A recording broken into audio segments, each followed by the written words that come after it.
Welcome back to cyber security informal talk. मैं क्षितिज महाजन, आपका security adviser, आपका इस चैनल में वेलकम करता हूं। आज हम सिक्योरिटी क्वेश्चन पे बात करेंगे जो है रिलेटेड टू AWS KMS। इसमें एक कंसेप्ट है एनवेलप इंक्रिप्शन, इसके बारे में हम जानेंगे और इसके बारे में हम जानेंगे कि ये हमें क्या बेनिफिट्स देता है। ये बहुत इम्पॉर्टेंट है समझना कि हमारे AWS या किसी और क्लाउड में हमारे पास बहुत ज़्यादा डेटा होता है। अगर हम उस पूरे डेटा को इनक्रिप्ट करेंगे तो नेटवर्क में लेटेंसी आती है और परफॉर्मेंस इश्यूज होते हैं। इसके लिए जो AWS ने कंसेप्ट निकाला है उसको कहते हैं एनवेलप इंक्रिप्शन। इसके बारे में हम पता करेंगे कि कैसे ये हमें बेनिफिट करता है और कैसे ये नेटवर्क लेटेंसी को इम्प्रूव करता है। So let's get started. इस स्लाइड में हम दो क्वेश्चंस पे बात करेंगे। First is why to use envelope encryption and second question is why not to just send data to AWS KMS to encrypt directly। तो जैसे कि मैंने वीडियो के स्टार्ट में आपसे बात करी कि डेटा हमारा जो AWS में होता है वो काफ़ी ज़्यादा बड़ा होता है और उसको अगर हम ट्रैवल कराएं नेटवर्क में just for the encryption purposes तो उससे हमें नेटवर्क में परफॉर्मेंस इश्यूज आते हैं और लेटेंसी के इफ़ेक्ट्स हमें देखने को मिलते हैं अपनी एप्लीकेशंस में। तो इससे बचने के लिए जो कंसेप्ट है उसको कहते हैं एनवेलप इंक्रिप्शन। और ये क्यों लाया AWS कंसेप्ट, इसके लिए आपको ये समझना ज़रूरी है कि जो AWS है वो 4 KB से ज़्यादा डेटा इंक्रिप्ट नहीं करता। ये काफ़ी सरप्राइजिंग है जानने के लिए, बिकॉज हमें लगता है कि AWS हमारा सारा डेटा इंक्रिप्ट करके रखता है, मगर इनडायरेक्टली रखता भी है, मगर इसको परफॉर्मेंस इसका इम्प्रूव करने के लिए AWS ने ये कंसेप्ट निकाला है जिसके बारे में आज हम बात कर रहे हैं। तो हम बात करते हैं कि एनवेलप इंक्रिप्शन होता क्या है। एनवेलप इंक्रिप्शन ये होता है कि अगर आपने AWS को कहा कि मेरा डेटा इंक्रिप्ट कर दो, तो AWS इंस्टेड कि आपका पूरा डेटा इंक्रिप्ट करें, AWS पहले एक डेटा की बनाता है, प्लेन टेक्स्ट की होती है, उसको बनाता है और उस की से आपका डेटा इंक्रिप्ट करता है। और फिर जब डेटा इंक्रिप्ट हो जाता है तो AWS उस प्लेन टेक्स्ट डेटा की को इंक्रिप्ट करता है अपनी KMS की से, और वो जो KMS की होती है वो आपका एनवायरनमेंट में ट्रैवल करती है, क्योंकि उसमें सिर्फ प्लेन टेक्स्ट डेटा की होती है, तो उसका जो साइज़ होता है वो 4 KB से ज़्यादा होता ही नहीं है, और 4 KB जो है वो लेटेंसी में कोई इफ़ेक्ट नहीं डालती है। तो इस कंसेप्ट को यूज़ करने से क्या हुआ कि आपका डेटा भी इंक्रिप्ट हो गया लोकली, मगर AWS ने उसको नेटवर्क में ट्रैवल नहीं किया है, तो आपका जो परफॉर्मेंस है वो इफ़ेक्ट नहीं हुआ और एप्लीकेशन में कोई लेटेंसी नहीं आई। इसका एक बेनिफिट आपको और मिलता है, वो ये है कि अगर आप इस कंसेप्ट से चलेंगे तो जो डेटा की है वो आप AWS KMS से बाहर भी ले जा सकते हैं अपना डेटा इंक्रिप्ट और डिक्रिप्ट करने के लिए।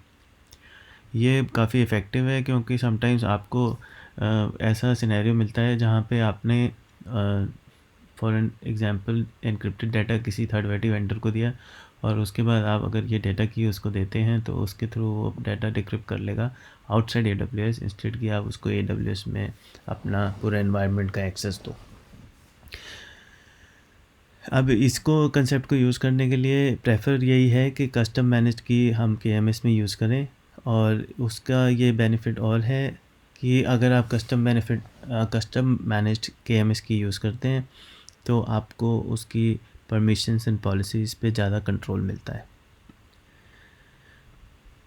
और एक और बेनिफिट ये है कि अगर आप कस्टम मैनेज्ड कीज़ यूज़ कर रहे हैं तो अगर कस्टम मैनेज्ड कीज़ में कोई भी मॉडिफिकेशन आता है तो वो सारे जो मॉडिफिकेशंस के इवेंट्स हैं वो लॉग हो जाते हैं आपके क्लाउड ट्रेल में, और देन आप क्लाउड ट्रेल से आप for an example lambda function use करके या कुछ करके उसके नोटिफिकेशन और अलर्ट्स क्रिएट कर सकते हैं।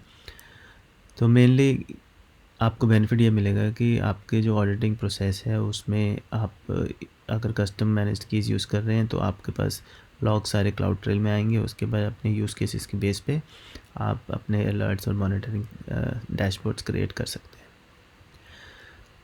और एक बेनिफिट ये है कि क्योंकि अब हम डेटा की यूज़ कर रहे हैं जिसका साइज़ 4 KB से ज़्यादा नहीं है, तो आपका जो परफॉर्मेंस है उसमें डेफिनेटली बेनिफिट मिलता है, कोई लेटेंसी देखने को नहीं मिलती। और ओवरऑल जो नेटवर्क है AWS का, इससे उस पे लोड कम पड़ता है और AWS ज़्यादा क्लाइंट्स को डील कर सकता है। अब नेक्स्ट वीडियो में आपको मैं दिखाऊंगा एक छोटा सा डायग्राम जिसमें ये कंसेप्ट थोड़ा हम विजुअली अंडरस्टैंड कर लेंगे, और उसके बाद जो स्लाइड होगी उसमें हम बात करेंगे कि ओवरऑल AWS के अंदर कौन कौन सी सर्विसेज ऐसी हैं जिससे हम अपना नेटवर्क परफॉर्मेंस को इम्प्रूव कर सकते हैं और लेटेंसीज को रिड्यूस कर सकते हैं। तो नेक्स्ट स्लाइड हमारी डायग्राम की है। तो ये एक छोटा सा डायग्राम है, जैसे कि मैंने आपको बताया एनवेलप इंक्रिप्शन का कंसेप्ट के लिए। तो इसमें होगा क्या कि अगर आपके पास कोई डेटा है और आप AWS को कहेंगे कि इसको KMS से इनक्रिप्ट कर दे, तो AWS जो है वो पूरा डेटा को पहले एक प्लेन टेक्स्ट डेटा की से इनक्रिप्ट करेगी और उसके बाद उस डेटा की को भी इनक्रिप्ट करके अपने पास रखेगी। तो उसके बाद अगर आपका डेटा इनक्रिप्ट हो गया है तो फिर AWS डिक्रिप्ट करने के लिए भी इस डेटा की को डिक्रिप्ट करेगी और उसमें से जो प्लेन टेक्स्ट की आएगी उससे आपका एक्चुअल डाटा डिक्रिप्ट होगा। तो ये छोटा सा कंसेप्ट है मगर बहुत पावरफुल है, जिससे कि आपकी नेटवर्क लेटेंसी और परफॉर्मेंस इश्यूज रिड्यूस हो जाते हैं। अब हम बात करेंगे फाइनली AWS की कुछ ऐसी सर्विसेज जो हमको बेस्ट प्रैक्टिसेस में यूज़ करनी चाहिए, जिससे कि ओवरऑल नेटवर्क लोड हमारा कम रहता है और परफॉर्मेंस बेटर रहती है और लेटेंसीज जो हैं वो कंसिस्टेंसी उसकी लो रहती है। तो इसमें AWS के पास काफ़ी सर्विसेज हैं जो आप यूज़ कर सकते हैं, जैसे कि AWS रीजन। इसका ये बेनिफिट है कि अगर आपको पता है कि आपका यूज़र एक स्पेसिफिक लोकेशन में है, फॉर एन एग्जांपल UK में, तो आप UK का रीजन सिलेक्ट करें तो आप उससे क्या होगा कि आपका यूज़र उस रीजन के क्लोज होगा तो उसको परफॉर्मेंस बेटर मिलेगी। सेम कंसेप्ट और भी सर्विसेज हैं जैसे कि local region, wavelength, edge locations, availability zones, और ये सारी जो सर्विसेज हैं अगर आप यूज़ करें तो आपकी परफॉर्मेंस बेटर होता है। फॉर एन एग्जांपल अगर अवेलेबिलिटी जोन की हम बात करें तो इसमें क्या है कि आपका एक फॉर एन एग्जांपल एक सर्विस चल रही है एक सर्वर पे, अगर आप उसको 2 सर्वर्स में रन करते हैं यूजिंग लोड बैलेंसर, तो उससे क्या होगा कि अगर आपका ट्रैफिक ज़्यादा हो रहा है तो लोड बैलेंसर उसको ट्रैफिक के बेस पे उसका डिसाइड करेगा कि कौन से सर्वर पे कम लोड है और उस जोन से वो आपको सर्विस प्रोवाइड करने लग जाएगा। प्लस इसका बेनिफिट ये है कि आपकी जो सर्विसेज है वो हाईली अवेलेबल होती हैं। फॉर एन एग्जांपल अगर आपका एक जोन में जो सर्वर है वो डाउन हो गया किसी कारण, या कभी कभी ऐसा होता है कि AWS का पूरा जोन ही डाउन हो गया, उस केस में आपका जो यूज़र है आपकी सर्विसेज तब भी यूज़ करेगा क्योंकि आपका जो दूसरा सर्वर दूसरे जोन में है वो अभी भी चल रहा है और वो उसको सर्विस प्रोवाइड करेगा लोड बैलेंसर के थ्रू। प्लस और भी अदर चीज़ें हैं जो AWS से रिलेटेड हैं, जैसे कि एज लोकेशंस जो AWS के पास हैं, such as outpost, local region, wavelength, इन सारी चीज़ों से AWS जो है आपका नेटवर्क लेटेंसी को रिड्यूस करता है और ओवरऑल परफॉर्मेंस को इम्प्रूव करता है। सेकंड पॉइंट और ज़्यादा इम्पॉर्टेंट है इस कंसेप्ट को समझना कि AWS ग्लोबल एक्सीलरेटर क्या होता है। ये आपका नेटवर्क सर्विस होता है जो आपका ऑफ कोर्स नेटवर्क का ट्रैफिक को इम्प्रूव करेगा, जैसे कि हम इस टॉपिक पे बात ही कर रहे हैं। इससे यूज़ करने से होगा क्या बेसिकली कि फॉर एन एग्जांपल कुछ चीज़ें आपके कंट्रोल में नहीं है, जैसे कि पूरे इंटरनेट पे ही कंजेशन है, वर्ल्ड वाइड वेब पे ही कंजेशन है और सारे ही लोग इफ़ेक्टेड हैं उससे। तो उस केस में जो ग्लोबल एक्सीलरेटर है वो क्या करेगा, वो ढूंढेगा ऑप्टिमाइज पाथ आपके सर्वर और एंड यूज़र के बीच में और बेस्ट सर्विस उसको प्रोवाइड करने की कोशिश करेगा उसके थ्रू। और उससे फ़ायदा क्या होगा कि जो आपकी एप्लीकेशन है वो स्मूथली रन होगी, उसमें कोई पैकेट लॉस नहीं होगा और जिटरिंग नहीं होगी और जो आपका लेटेंसी है वो कंसिस्टेंटली लो रहेगी। तो ये बहुत इंपॉर्टेंट कंसेप्ट है सिक्योरिटी पॉइंट ऑफ व्यू से भी, क्योंकि हम KMS के बारे में बात कर रहे थे यहाँ पे।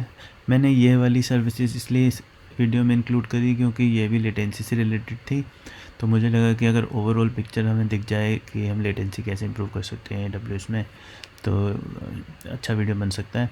तो इसके लिए मैंने ये वीडियो बनाया। नेक्स्ट हमारे पास और भी क्वेश्चंस हैं जो नेटवर्क सिक्योरिटी से रिलेटेड हैं, जिसके बारे में हम फ्यूचर में बात कर सकते हैं। इसलिए अगर आपको ये वीडियो अच्छा लगे तो प्लीज़ इसको लाइक करें, सब्सक्राइब करें और अगर आपके पास कोई भी कमेंट है तो प्लीज़ उसको कमेंट बॉक्स में डालें। अगर आपके पास कोई भी सिक्योरिटी का क्वेश्चन है एडवांस लेवल का, तो प्लीज़ आप उसको कमेंट बॉक्स में डालें, तो मैं उस पर वीडियो बनाऊंगा। अगर आपको लगता है कि कुछ ऐसे टॉपिक हैं जो आपको बहुत इमीडिएटली उसके बारे में वीडियो चाहिए, तो आप प्लीज़ कमेंट बॉक्स में डालें, तो मैं जैसे ही मेरे को आपके कमेंट्स मिलेंगे मैं उस टॉपिक पे वीडियो बनाऊंगा। तो आज के लिए बस इतना ही। Thank you very much for your time. Have a nice day. Bye bye.